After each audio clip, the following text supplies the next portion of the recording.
Now that's not good. Well, hello YouTube. We're back here with the Power King again. And if anybody remembers, when I first got this tractor, the steering gear was broken off of it. So, and it had been previously broken off at some point in time because this big heavy aluminum collar is on here on the gearbox. Well, I tried fixing it by sleeving the shaft and putting a pin through it, just because I didn't want to weld it. And, well, the pin snapped. It was only a temporary fix to begin with, but I had at least hoped it would get me through the few things I needed to do with the tractor, which apparently it didn't. So we're going to start on getting this thing off of here. Entire tractor that isn't being mutilated in some way. That's going to be fun getting out of there.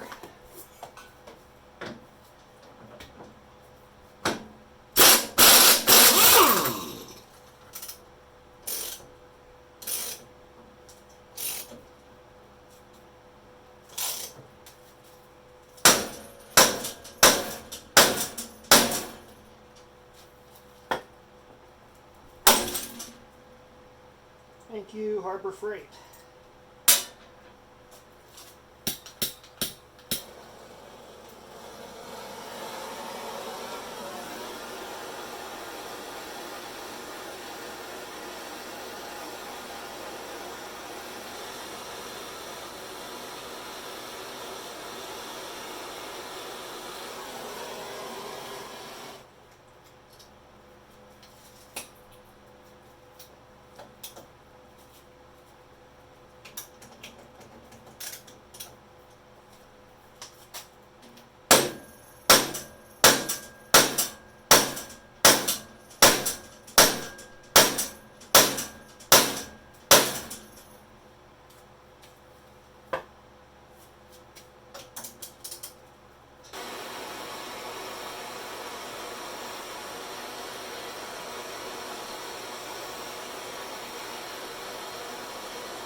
That's going to be a bit warm for a little bit.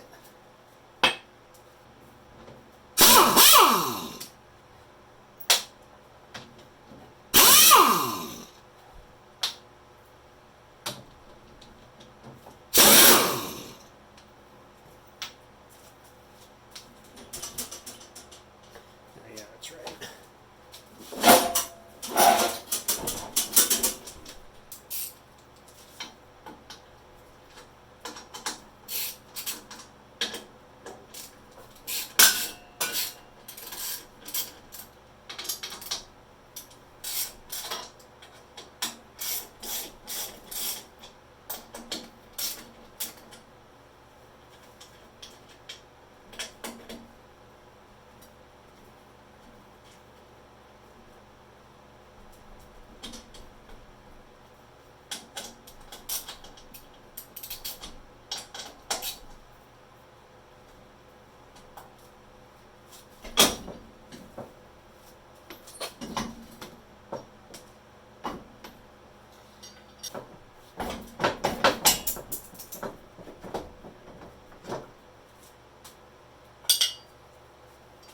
Yep, and there is the problem. The pin snapped off.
Alright, so this is the basic idea of what we're going to be going with. This is a Danfoss orbital steering valve.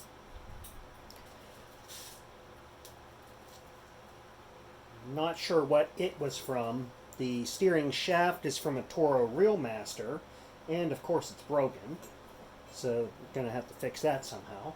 But I'm just going to make a plate that will go on here, bolt to the orbital valve, and I will put a U-bolt through the dash here to help support the steering shaft.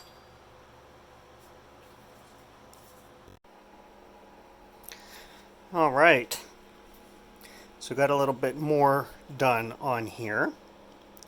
And what I had decided to end up doing was, because I believe it's going to be secure enough, is I re-welded the tube on the steering column, and that is secured to the dash with some muffler clamps, U-bolts, that just happen to be muffler clamps.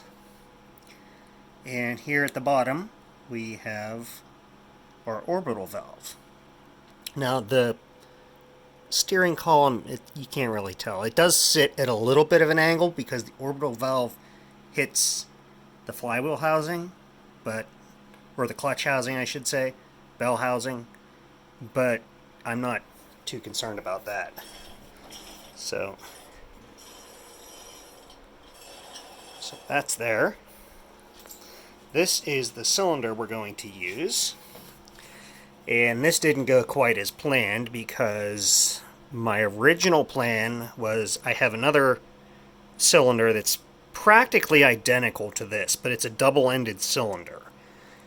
The original plan was to mount that cylinder up in the front and replace the tie rod. However, looking at it a little bit closer, there's some deep, very small but fairly deep pits on the one end of the rod. So I didn't want to use that, because when it goes back into the cylinder on that side, it's just going to leak oil everywhere. So that's what we've got for that. And I'm going to be removing this plate and turning it 90 degrees so that the fittings are on the bottom. As far as the attachment goes, I made this, which kind of looks like a drill handle.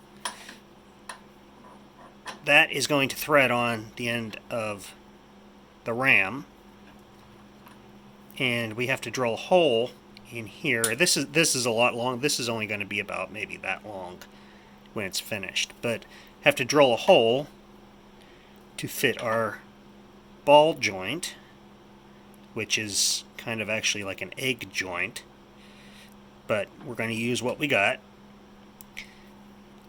And that will go on there, that will bolt into there, and hopefully it will work. And, well, if the original cylinder I had would have been good, this rod wouldn't even be used. So we'll go with what we got, see how it works. So let's get our hole drilled, get this mounted, and see what happens.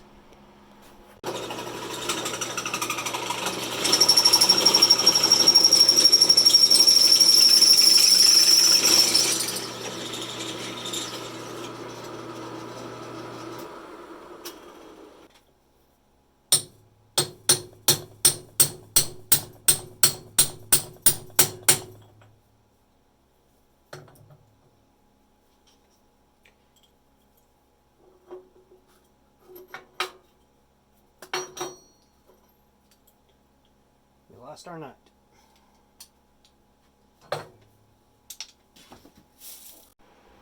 Alright, so this is where we're at right now.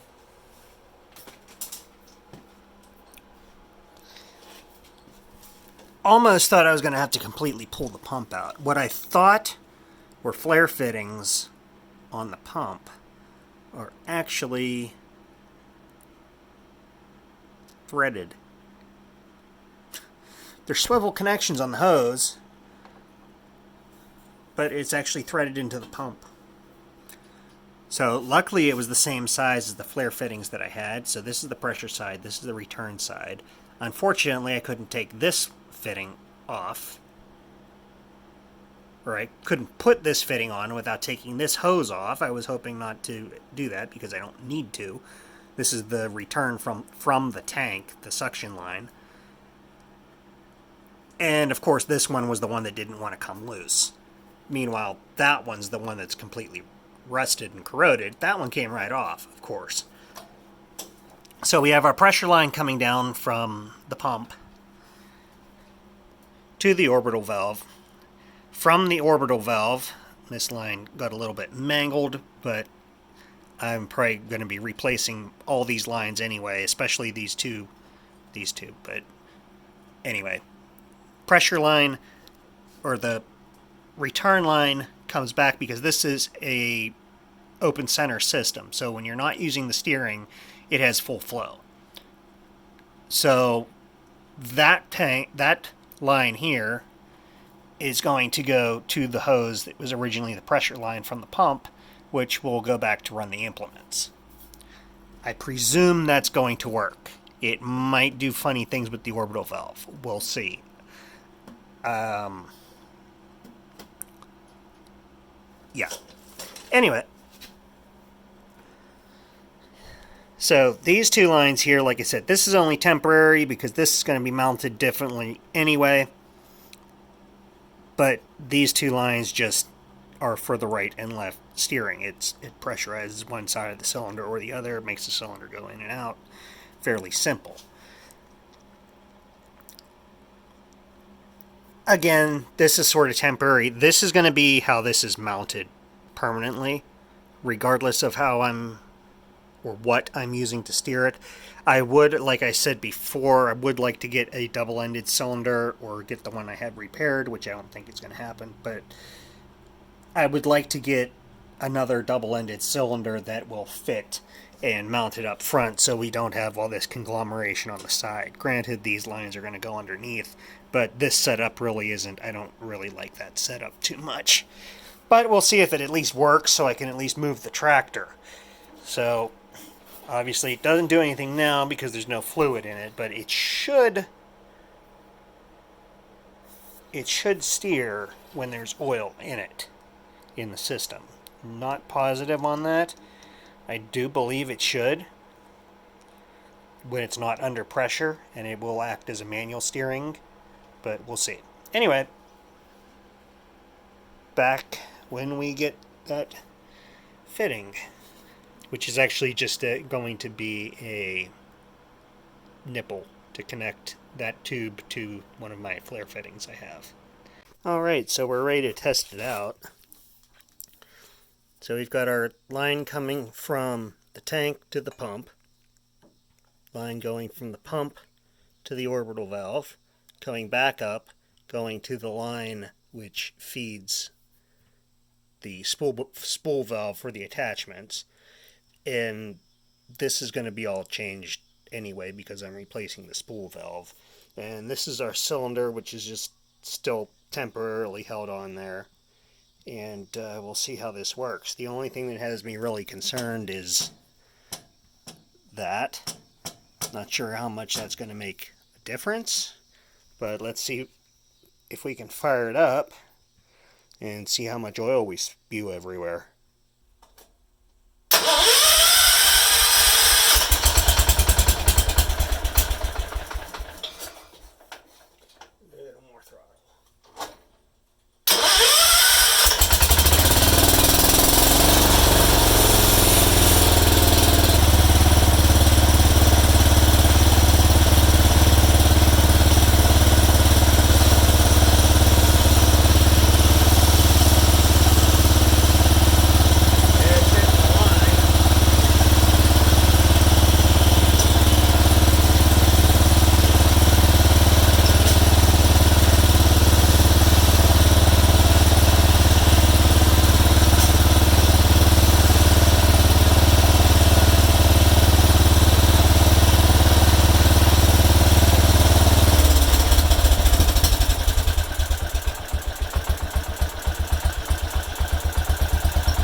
This way I'll at least be able to move the tractor. Thanks for watching.